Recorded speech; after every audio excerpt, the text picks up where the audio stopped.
bila masa telah tiada. Maulaya salli wa sallim daiman abada ala habibika khairil khalqi kullihim. Ya Rasulullah, ya Habiballah,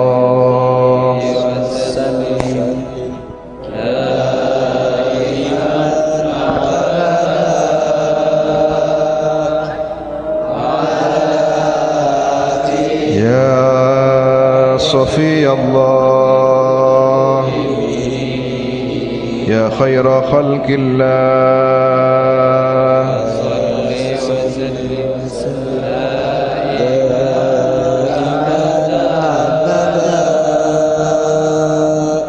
Baginda Nabi Muhammad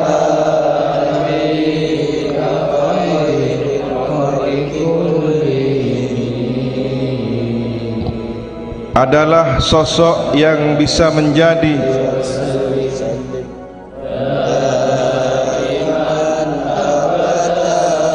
keabsahan ibadah kita,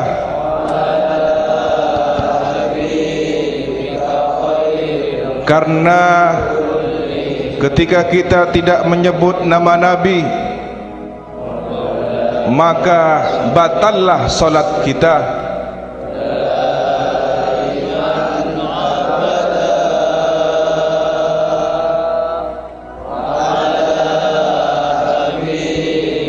Bahkan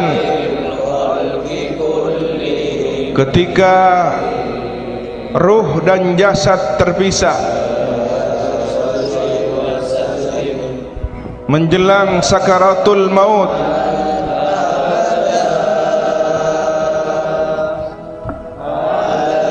kita akan ditentukan husnul khatimah ataukah su'al khatimah, kembali kepada siapa yang menyebut nama Nabi, siapa yang telah bersyahadat asyhadu an la ilaha illallah wa asyhadu anna muhammadar rasulullah, maka selamatlah kematiannya, selamatlah proses ajalnya,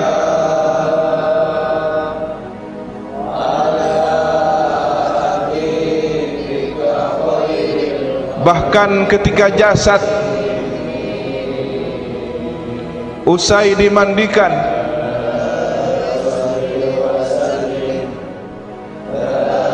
dikafani,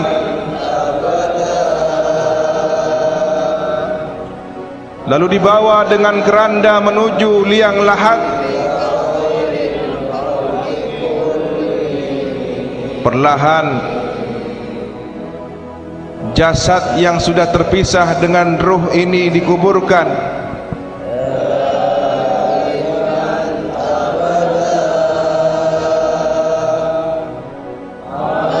Dilepaslah sebagian kainnya dan disentuhkanlah wajahnya ke tanah.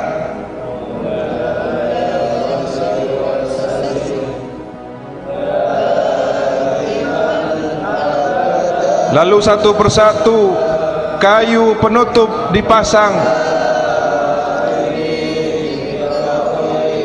dan tanah pun mulai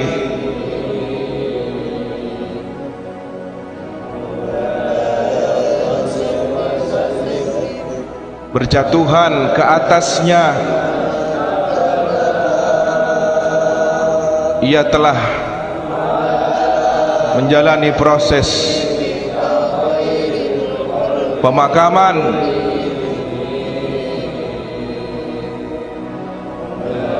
Tidak ada satupun sanak famili, anak istri, kerabat, sahabat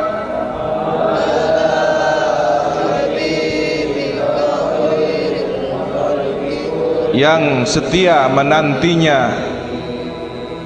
Mereka semua pulang kembali ke rumah masing-masing. Hanya tinggal jasad itu sendiri di dalam tanah.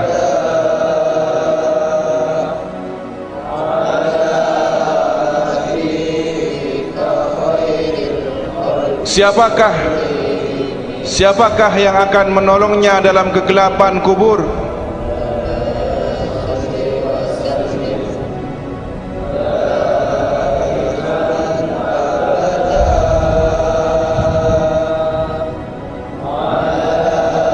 Jasad itu sendiri.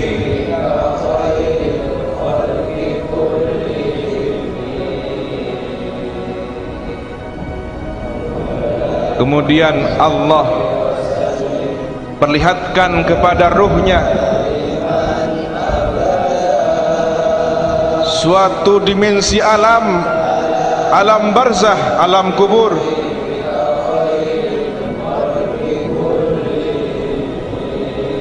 Datanglah malaikat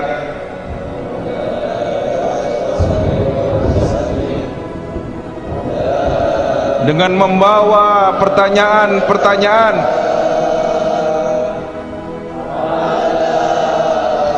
Man rabbuka?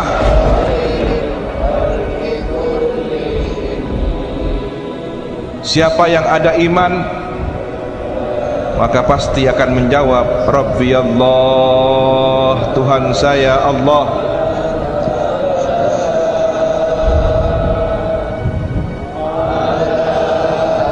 Wa man hadzal rajul?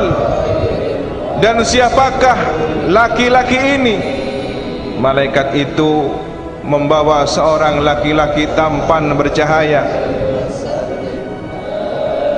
Siapa yang beriman kepadanya maka kenal meskipun tidak pernah bertemu.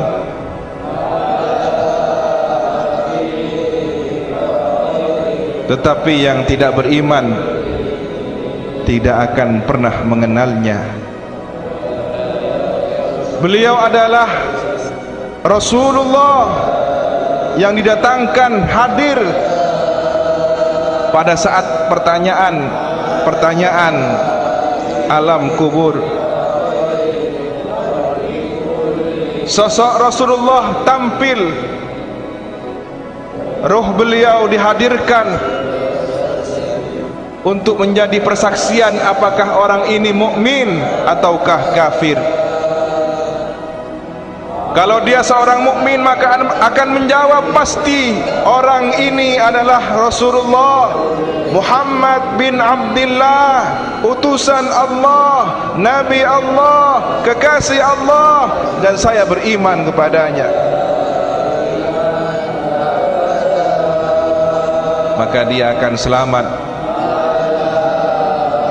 selamat dengan pertanyaan-pertanyaan berikutnya.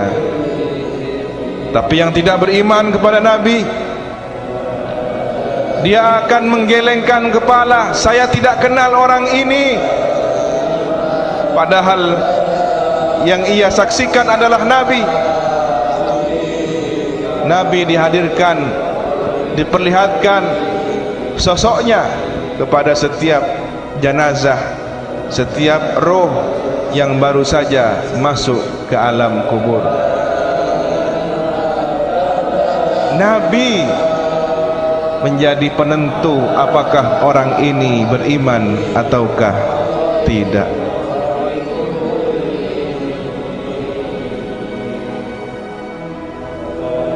Sehari, seminggu, sebulan kemudian,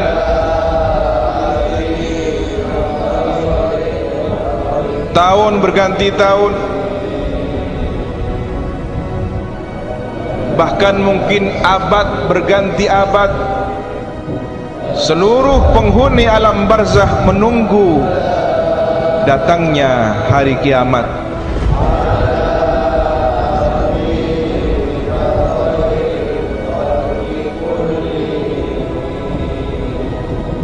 Ketika adzan sudah tidak berkumandang lagi, Al-Quran sudah tidak bisa dibaca lagi. Dunia sudah sunyi dari orang-orang yang beriman. Matahari terbit dari barat. Tanda kiamat semakin dekat.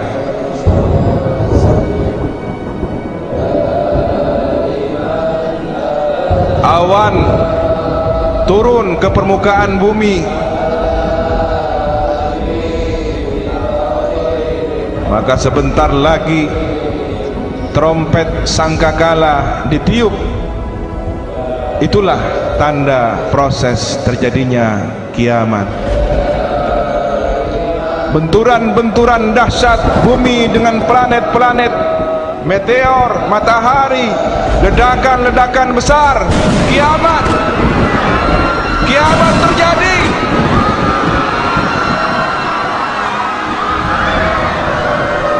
Mana orang-orang yang sombong selama di dunia?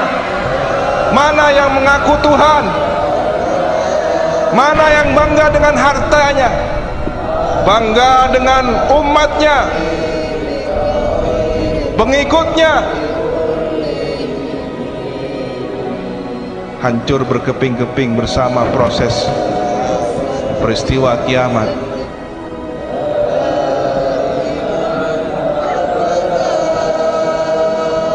Entah berapa lama Allah memproses kejadian ini.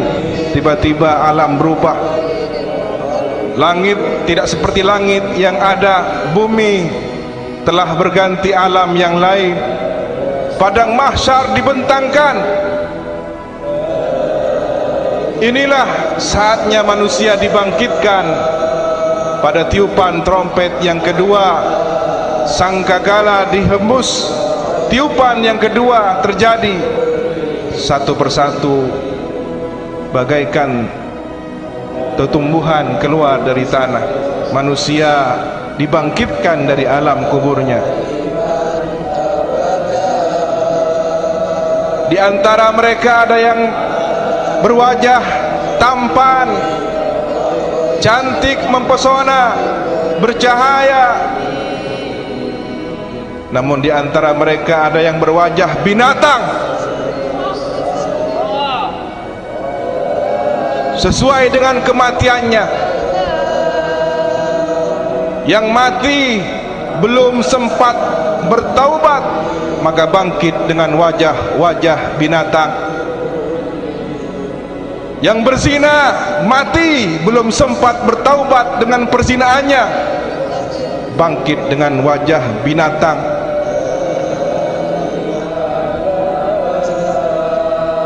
Yang membunuh belum sempat bertaubat dengan perbuatannya, mati, dibangkitkan kelak dengan wajah binatang. Yang berjudi, minum minuman, mati, belum sempat bertaubat dengan dosanya, akan dibangkitkan sebagai wajah-wajah binatang. Wajah binatang.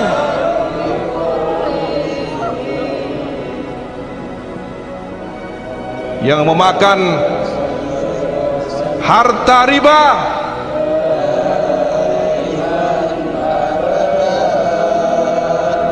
menggandakan uang,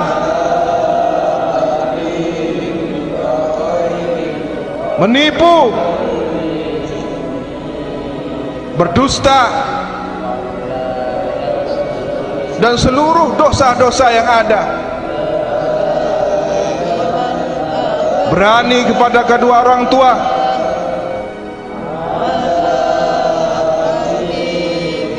tidak santun kepada guru, menyakiti tetangga, saudara, mati belum sempat ia bertaubat dari dosanya, maka di padang mahsyar akan tumbuh keluar dari alam kuburnya dengan penuh penyesalan, dengan wajah berbagai bentuk, wajah binatang.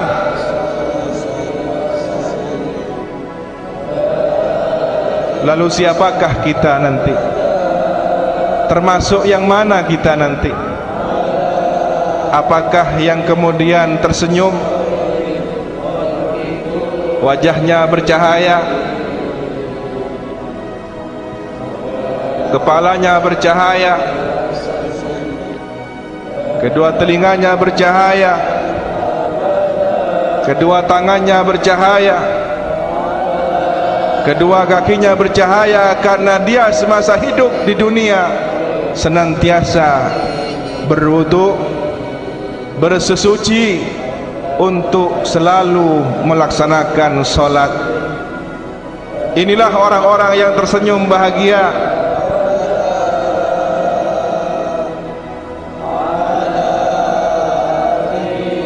Kemudian akan berkumpul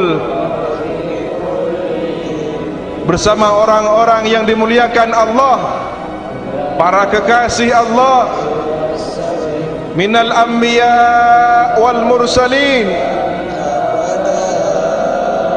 wasyuhada wassalihin. Mereka lah sahabat-sahabat yang terbaik, sahabat-sahabat yang setia, akan berkumpul di bawah satu bendera, bendera liwaul hamdi. Inilah bendera Rasulullah, bendera yang dinanti-nantikan setiap orang yang beriman. Para nabi, para rasul ada di bawah bendera ini. Siapakah pemegangnya? Seorang lelaki tampan bersorban, berjubah dari pakaian sutra surgawi, mengendarai burak. Beliau baginda Rasulullah sallallahu alaihi wasallam, satu-satunya manusia yang mengenakan pakaian di padang mahsyar, satu-satunya manusia yang mengendarai burak, satu-satunya manusia yang memegang bendera liwaul hamdi, sementara para nabi dan rasul bernaung di bawahnya. Siapa yang bersama rombongan ini, dialah orang yang akan berbahagia.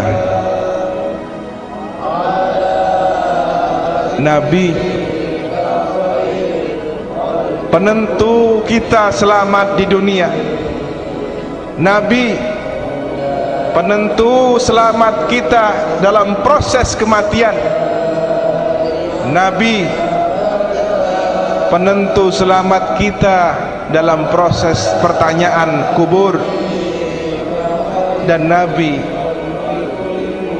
penentu selamat kita di padang mahsyar. Atas izin Allah, beliau diberi satu tugas peran mulia, memberikan syafaat kepada umat. Nabi akan kenal satu persatu dengan umatnya, siapakah yang paling banyak bersolawat kepada baginda.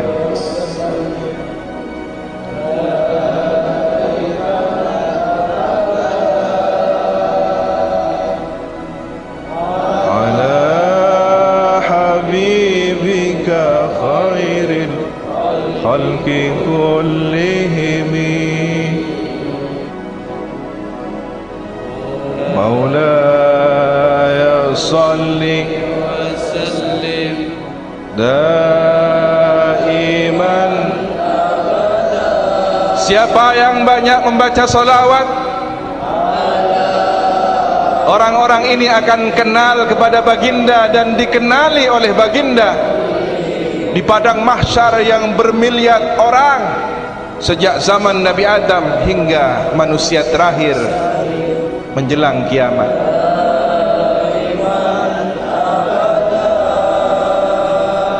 Renungkan hari ini kita, malam ini kita kumpul bersama sekian banyak orang. Kenalkah kita satu persatu?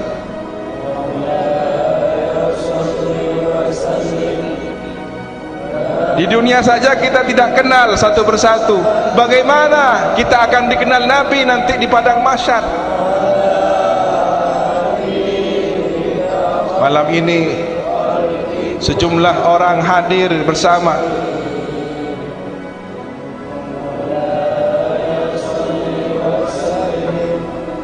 Apakah ada yang bisa dikenali?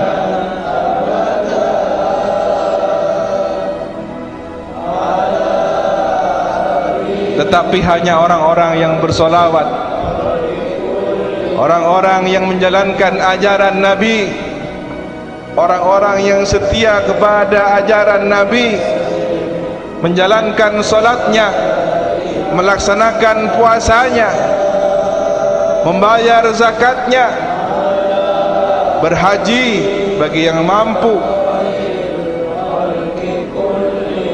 dan ajaran-ajaran kebaikan lainnya, senandung Quran, zikir, tasbih dan tahmid, pujian kepada Allah, sedekah, senyum sapa, menolong orang, berbakti kepada orang tua, hormat kepada guru, cinta sayang kepada sesama, sahabat, tetangga, karib, kerabat,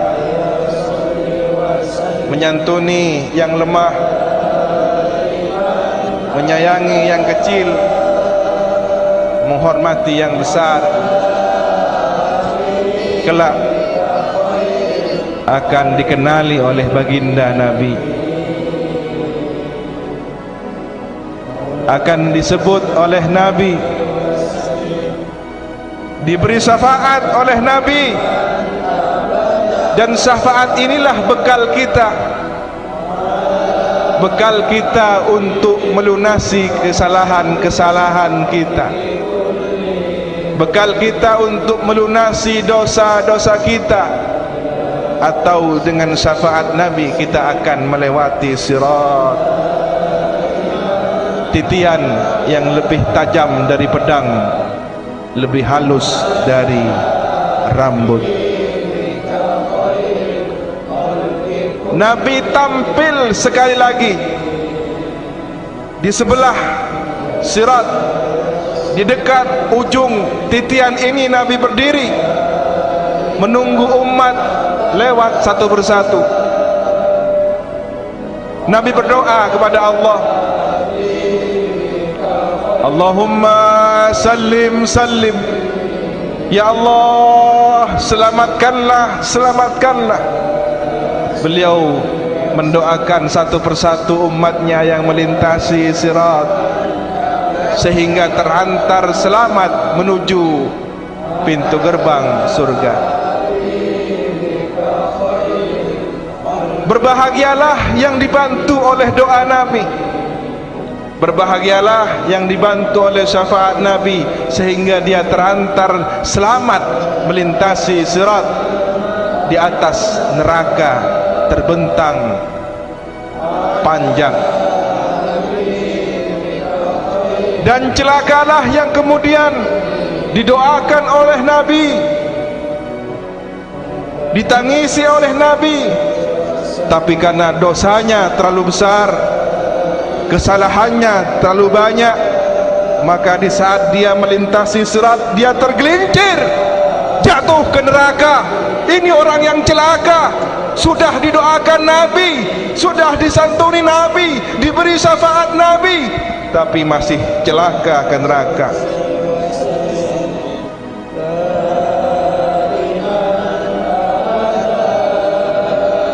Semoga kita yang hadir, keluarga kita,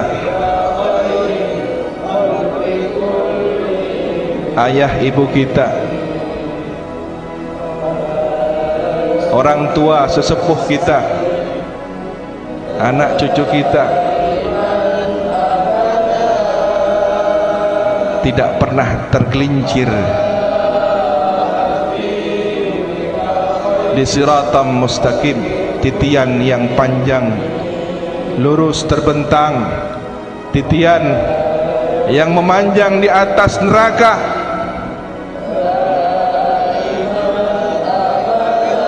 Selamatlah orang yang selamat dan celakalah orang yang celaka di saat melintasinya.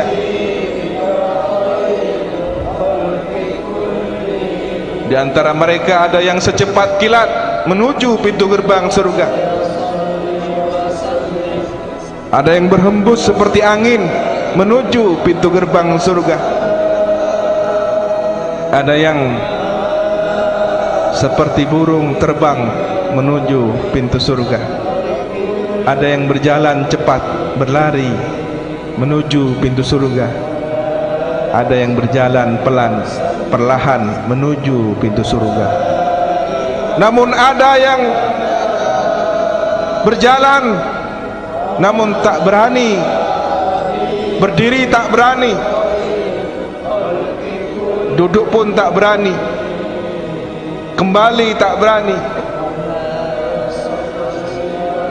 Apa yang dilakukan? Dia akan berjalan merangkak, memegang erat tali temali titian yang panjang ini, tersiksa, tidak juga jatuh ke neraka, tapi tidak juga segera sampai ke surga. Pulang tak mau, sementara perjalanan masih panjang. Inilah orang-orang yang terbebani kesalahannya.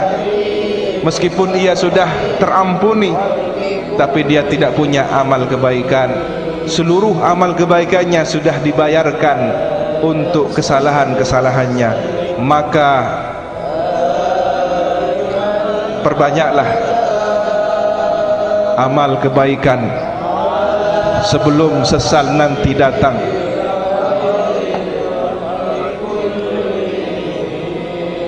Tidak ada kata kembali. Ada orang yang ingin kembali ke dunia, ingin kembali beramal baik, namun kesempatan tidak datang dua kali. Kehidupan dunia hanya sekali. Setelah itu mati dan kiamat menanti. Semoga kita selamat. Maulaya salli wa sallim daiman abada ala habibika khairil khalqi kullihim. Allahumma salli wa sallim wa barik alaihi.